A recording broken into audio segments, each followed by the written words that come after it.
جیسے ہی جناب سلمان فارسی نے کہا کہ یا رسول اللہ میں ہمیشہ روزہ رکھتا ہوں، تمام شب عبادت کرتا ہوں، اور کبھی سوتا نہیں جب تک کہ قرآن مجید ختم نہ کر لوں۔ بچوں، جوانوں، تمہیں دنیا کمانی ہے، دنیا کو مسخر کرنا ہے، دنیا کو اپنی مٹھی میں نہیں چٹکیوں میں رکھنا ہے۔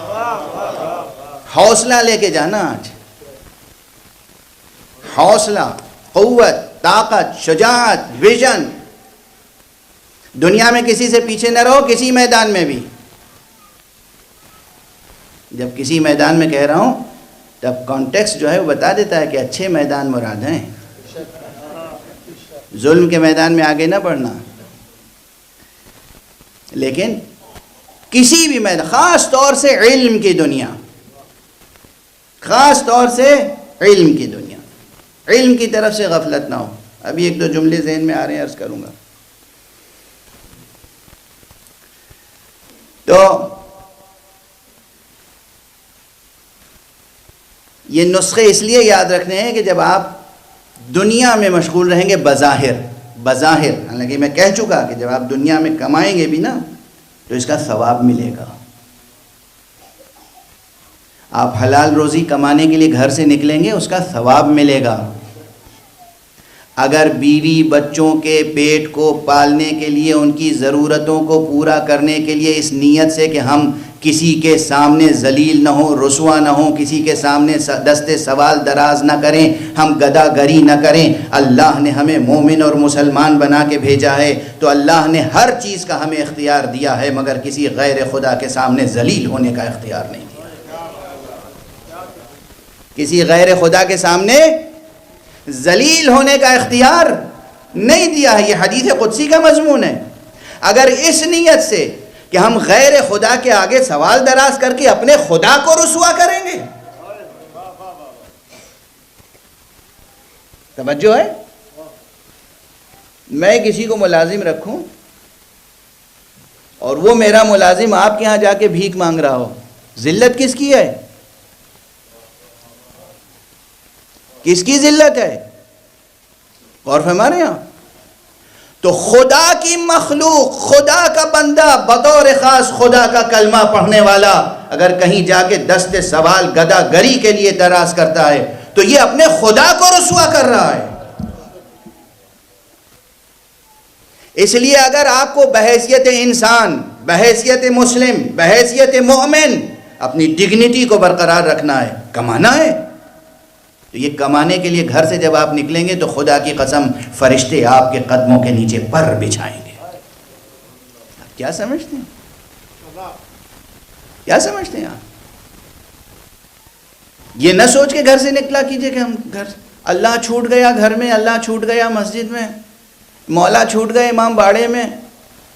مولا نہ امام باڑے میں چھوٹتے ہیں، نہ اللہ مسجد میں چھوٹتا ہے۔ اللہ ہر جگہ آپ کے ساتھ ساتھ ہے، بس اللہ وہاں چھوٹ جاتا ہے جہاں نیت میں کھوٹ آ جاتی ہے۔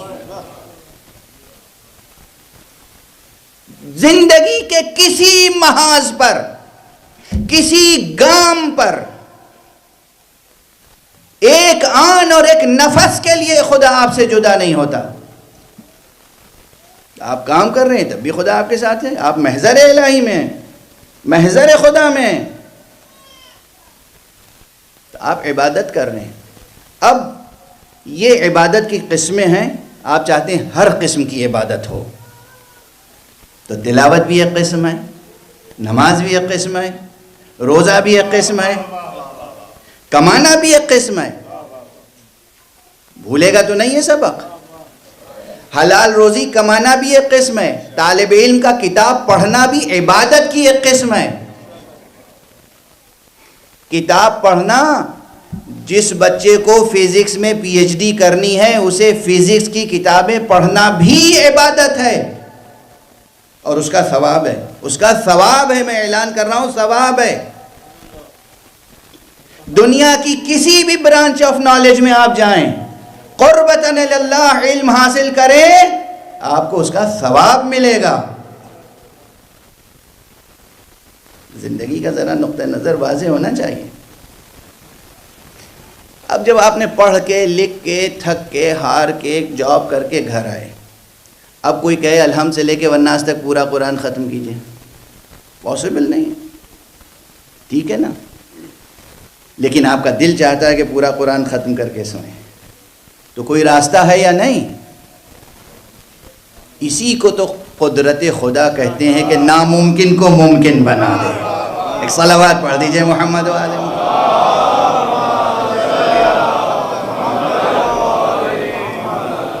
اسی کو تو قدرت خدا کہتے ہیں نا کہ ناممکن کو ممکن بنا دے۔ تو اب دیکھیے یہ چھوٹے چھوٹے جملے بہت سی جگہوں پہ کام آئیں گے۔ اب کوئی صاحب اعتراض کرنا چاہیں گے کہ صاحب آپ نے علم کلام نہیں پڑھا، حکمت نہیں پڑھی، فلسفہ نہیں پڑھا، ناممکن تو ممکن ہو ہی نہیں سکتا ہے۔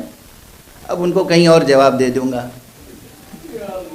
سخن شناس نئی دل برا خطا انجاست۔ بہرحال تو جناب سلمان فارسی کی اس روایت میں ان سب کا جواب مل جائے گا۔ جب لوگوں نے اعتراض کیا، اعتراض بھی کیا کیا، یا رسول اللہ یہ سلمان فارسی عجیب باتیں کر رہے ہیں، ہم نے اکثر دن میں انہیں کھاتے دیکھا ہے، اکثر راتوں کو سوتے دیکھا ہے، قرآن بھی بہت کم پڑھتے ہوئے دیکھا ہے، اور یہ اتنا بڑا دعویٰ کر رہے ہیں آپ کے سامنے۔ تو کہا جاتا ہے، بعض حضرات نے لکھا ہے کہ حضور نے فرمایا تم میں سے کون ہے لقمان جیسی عقل رکھنے والا جو سلمان کو سمجھ سکے، اور فرمایا سلمان ذرا تم ہی اپنی بات سمجھاؤ۔ جناب سلمان فارسی کہتے ہیں یا رسول اللہ آپ کی ہر بات پر مجھے یقین ہے، ایمان ہے۔ آپ نے فرمایا تھا جو شخص ہر مہینے میں 3 روزے رکھ لے، شروع میں، وسط میں، آخر میں، اللہ سبحانہ و تعالیٰ اسے پورے مہینے میں روزہ رکھنے کا ثواب دیتا ہے۔ جب سے آپ سے سنا ہے میں اس پہ عمل کرتا ہوں، اس کے معنی میں ہمیشہ روزہ رکھتا ہوں۔ آپ نے فرمایا تھا کہ جو شخص وضو کر کے سوئے رات بھر اسے نماز پڑھنے کا، عبادت کرنے کا ثواب ملتا ہے۔ جب سے آپ سے سنا ہے میں اس پر کاربند ہوں، پابند ہوں، اس لیے میں وضو کر کے سوتا ہوں، مجھے یقین ہے رات بھر عبادت کرتا ہوں۔ یا رسول اللہ آپ سے میں نے سنا ہے، آپ نے فرمایا ہے کہ جو شخص 3 مرتبہ قل هو اللہ کا سورہ پڑھ لے اللہ اسے پورا قرآن ختم کرنے کا ثواب عطا کرتا ہے۔ جب سے آپ سے سنا ہے میں اس پہ عمل کرتا ہوں، اس لیے کہہ رہا ہوں قرآن ختم کیے بغیر نہیں سوتا۔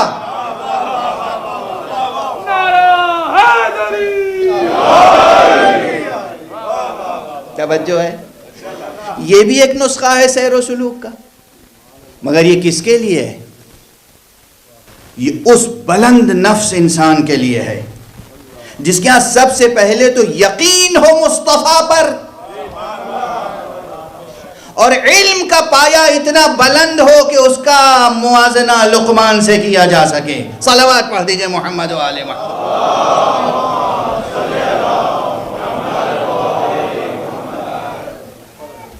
ہاں عزیزو، جوانوں، بزرگوں، خواتین سن رہی ہیں، میری مائیں بہنیں توجہ سے سنیں اور یہ پیغامات لے کے جائیں، محفوظ رکھیں۔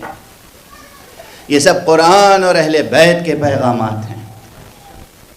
اہل قرآن اور امت مصطفیٰ اور امت مرتضیٰ اور امت سید الشہداء کو کیسا ہونا چاہیے۔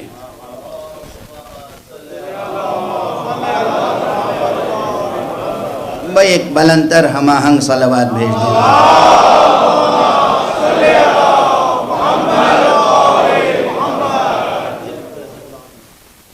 بس توجہ برقرار رکھیں۔ علم بہت اہم عنصر ہے، اہم ترین۔ چاہے دنیا کی کامیابی حاصل کرنی ہو یا آخرت کی، بہت توجہ سے سنیے گا، بس اب میں سمیٹ رہا ہوں۔ کہنے کے لیے تو بہت کچھ ہے خود آیت کے متن میں، مگر ظاہر ہے سینے میں اتنی طاقت ہونی چاہیے، وقت میں اتنی گنجائش ہونی چاہیے۔ دنیا تسخیر کرنی ہے تو علم، آخرت تسخیر کرنی ہے تو علم۔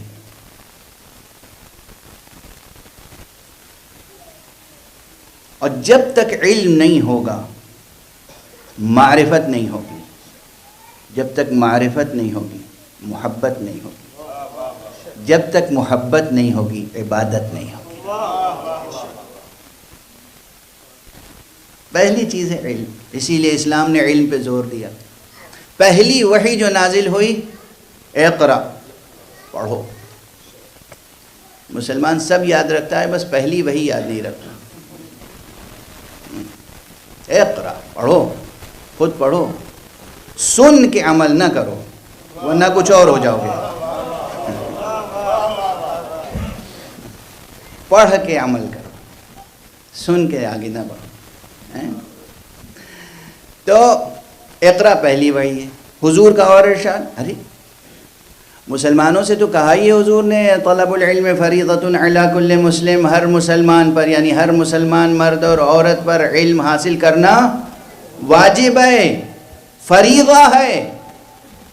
خود اس چیز کی اہمیت یہ ہے کہ اس اللہ نے جس نے اپنے نبی کو خود پڑھا لکھا کر تربیت کر کے بھیجا تھا، پھر بھی نبی کو جو دعا سکھائی تو یہ سکھائی، قل رب زدنی علما. اے نبی آپ فرماتے رہا کریں پروردگار میرے علم میں اضافہ کر. اللہ اکبر، اللہ اکبر، اللہ اکبر. بچوں کو یاد رہے گی یہ بات. علم وہ جوہر نفیس ہے. لوگ جب جاب میں لگ جاتے ہیں تو کہتے ہیں اب کیا پڑھیں، کیسے پڑھیں. حضور نے کہا اطلب العلم من المہد الی اللحد، گہوارے سے گور تک، آغوش مادر سے آغوش قبر تک مسلسل علم حاصل کرو. اسی لیے یہیں بریکٹ میں عرض کر دوں، پروردگار یہ حضرات جو ادارہ جعفریہ کو اس وقت چلا رہے ہیں ان کی توفیقات میں اضافہ فرمائیں اور آپ سب کی توفیقات میں اضافہ فرمائیں. اور جس طرح سے بھی ممکن ہے آپ حضرات اس ادارے کی سرپرستی فرمائیں، تعاون فرمائیں. بغیر مانگے دینے کا ثواب زیادہ ہوتا ہے. اور یہ یاد رکھیے کہ میں نے جو گزارش کی ہے ان حضرات سے وہ یہ ہے کہ یہ جو سنڈے اسکول ہوتا ہے، بچے آتے ہیں تو بچوں کی کلاس کے ساتھ بڑوں کی کلاس بھی شروع ہو جائے. ایسا اسٹاف آپ کا ہو جو ماں باپ لے کے آتے ہیں بچوں کو، ماں چھوڑنے آتی ہے، باپ چھوڑنے آتا ہے، کوئی لینے آتا ہے، کوئی لے جانے آتا ہے. سنڈے ایک دن ہے، آپ اس سینٹر کو اپنی زندگی کا نیوکلیس بنا دیں. آپ یہاں آئیں، بچوں کو لے کے آئیں، خود بھی رہیں. بچوں کی کلاس الگ ہو رہی ہو، عورتوں کی کلاس الگ ہو رہی ہو، مردوں کی کلاس الگ ہو رہی ہو، سب علم حاصل کر رہے ہوں تاکہ پیغمبر کے اس قول پہ عمل ہو جائے. اطلب العلم من المہد الی اللحد، گہوارے سے لے کے گور تک علم حاصل کرتے رہو.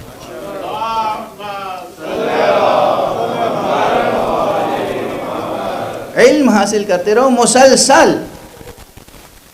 اب مجھے جہاں تک یاد آ رہا ہے جناب عسکری تقوی صاحب سامنے تشریف فرمائیں، مجھے اگر غلط یاد نہیں ہے تو کسی زمانے میں ایجوکیشن منسٹر بھی تھے یا ایجوکیشن منسٹری میں تھے یہ پاکستان میں. تو یہ خود ایجوکیشن منسٹر رہ چکے ہوں گے، مگر کیا یہ دعویٰ کر سکتے ہیں کہ اب انہیں علم حاصل کرنے کی ضرورت نہیں ہے؟ خود ان کو ہر شخص 24 گھنٹے میں ایک نسخہ یہ ابھی ذہن میں آ گیا، 24 گھنٹے میں 24 منٹ وقف کیجئے کہ ہمیں کوئی نئی بات سیکھنی ہے روزانہ.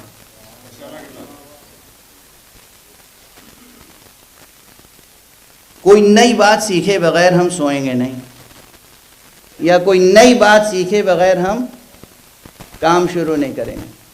24 گھنٹے میں 24 منٹ بس. تو حضور کے ارشاد پر عمل ہوتا رہے گا روزانہ. اب ذرا ایک جو واقعہ میں نقل کرنا چاہ رہا ہوں وہ نقل کر دوں.